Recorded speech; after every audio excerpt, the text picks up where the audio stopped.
Gracias por continuar con nosotros. Aquí estamos para toda la República Dominicana y el mundo, y conoceréis la verdad, y la verdad os hará libre.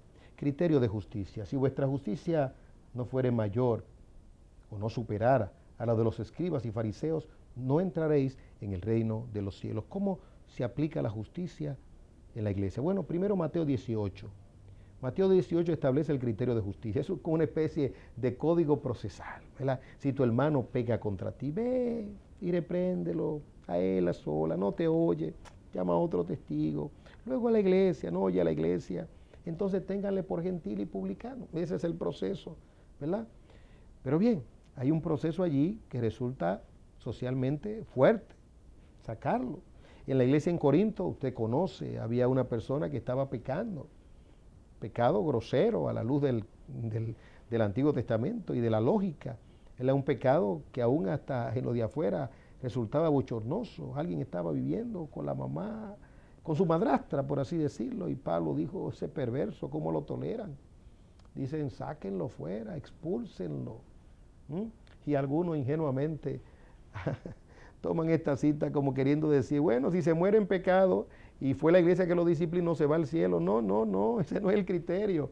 El criterio es que fruto de la disciplina, él volverá si es creyente. En efecto, los estudiosos de la Biblia, cuando leen la segunda carta de Pablo, cuando Pablo dice, perdonen al ofensor, ya yo lo perdoné, dice para que Satanás no gane ventaja, porque no ignoramos sus maquinaciones. En otras palabras, ya que fue golpeado por el mundo, por Satanás, porque cuando estamos fuera de la protección mística de la iglesia, entonces somos presas de Satanás y muchísimas cosas terribles, negativas ocurren.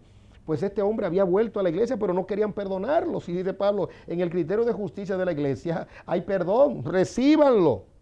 Ya yo lo perdoné, recíbanlo. Es decir, que la disciplina produjo su efecto, un efecto restaurador. Y alguien dirá, ¿y usted no dijo que era punitivo?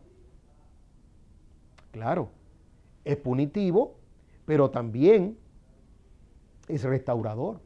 Es decir, que en este mundo, de este lado de la eternidad, la idea de la disciplina, la idea de la sanción, es salvar el alma. Finalmente salvar el alma y la restauración. Donde quiera que usted ve disciplina en la Biblia, es restauración. Por ejemplo, Hebreos dice, el padre al hijo que ama, lo disciplina. En efecto, ninguna disciplina en el momento parece ser causa de gozo, pero luego produce el resultado maravilloso. Pero hay disciplina. Ahora el bastardo, hay un bastardo. En otra palabra, el que no es hijo legítimo de Dios, que se hace pasar por hijo de Dios, ese no acepta la disciplina. Y eso es lo que no han entendido muchos púlpitos. Que los creyentes son humildes en recibir la disciplina. El que no es hijo de Dios se resiente, va detrás de droga, de fármacos, se va al mundo, se resiente y muere en una condición de maldad y de pecado. No retorna a Dios. El hombre que fue disciplinado en Corinto retornó, volvió. Es decir, que la disciplina produjo sus resultados, la disciplina produjo sus efectos. Es decir, que no es punitiva per se la justicia de este lado de la iglesia.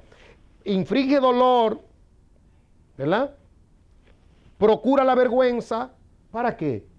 Para hacer bien. Pero alguien dirá, ¿y hay algún texto más claro todavía?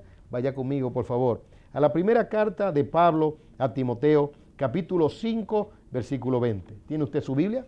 Por favor, háblala conmigo. Primera de Timoteo, capítulo 5, versículo 20. Leo el consejo de Dios. Dice, a los que continúan en pecado, repréndelos en presencia de todos, para que los demás tengan temor de pecar. ¿Ve usted? La justicia de Dios es una justicia ejemplarizadora. Ahora, ¿cuándo fue la última vez que usted vio en una iglesia hacer eso? No lo va a ver. Porque la iglesia hoy en día está muy acomodada al sistema judicial y al criterio de justicia del mundo. Dice el texto, ¿para qué? Para que todos teman, para que los demás tengan temor de pecar. Si usted aplaude lo malo, usted lo promueve. Eso dice el texto. Léalo en pantalla conmigo nuevamente. Dice el texto de la manera siguiente, versículo 20. A los que continúan en pecado, repréndelos en presencia de todos, para que los demás tengan temor de pecar. Cuando usted vindica al culpable, ¿usted qué es lo que va a producir?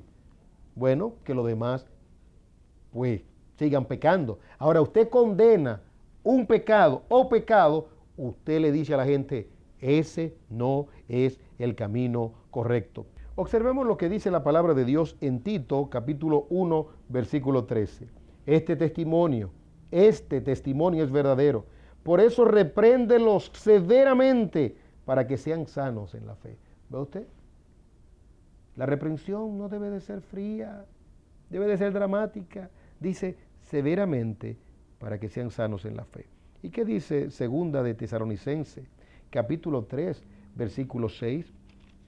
Observe usted lo que dice el consejo de Dios.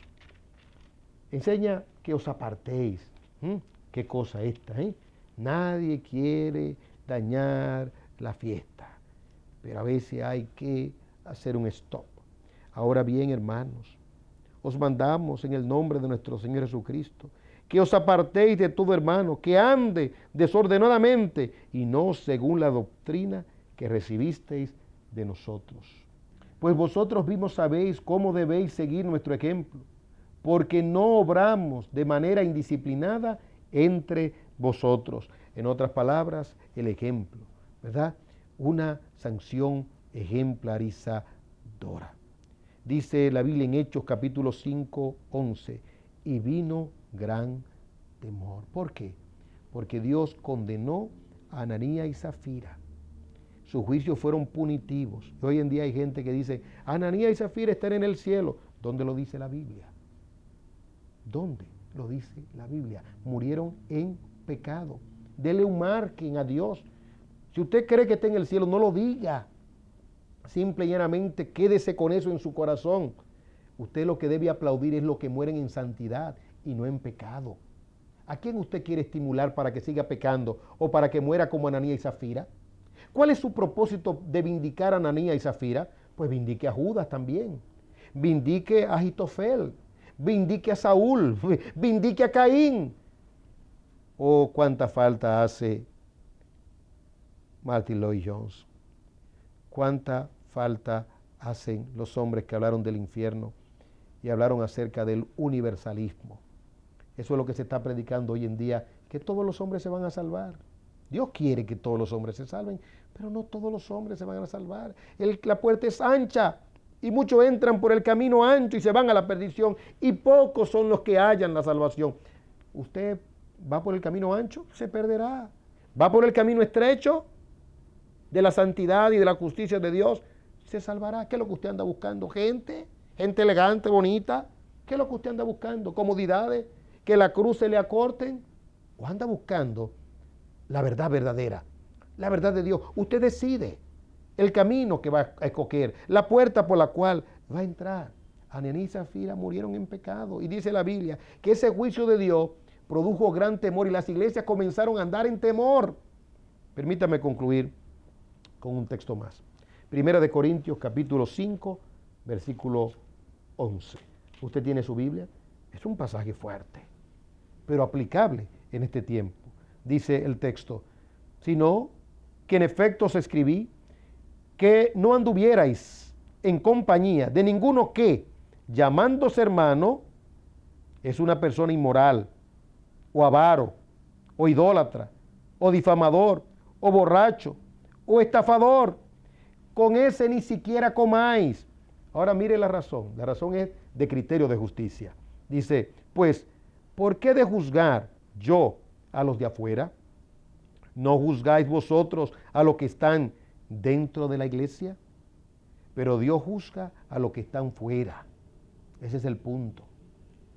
Pero estamos vindicando a los de afuera y a los de adentro y estamos haciendo una caricatura de la justicia de Dios. Que tal cosa no ocurra. Hay gozo en la casa de los justos.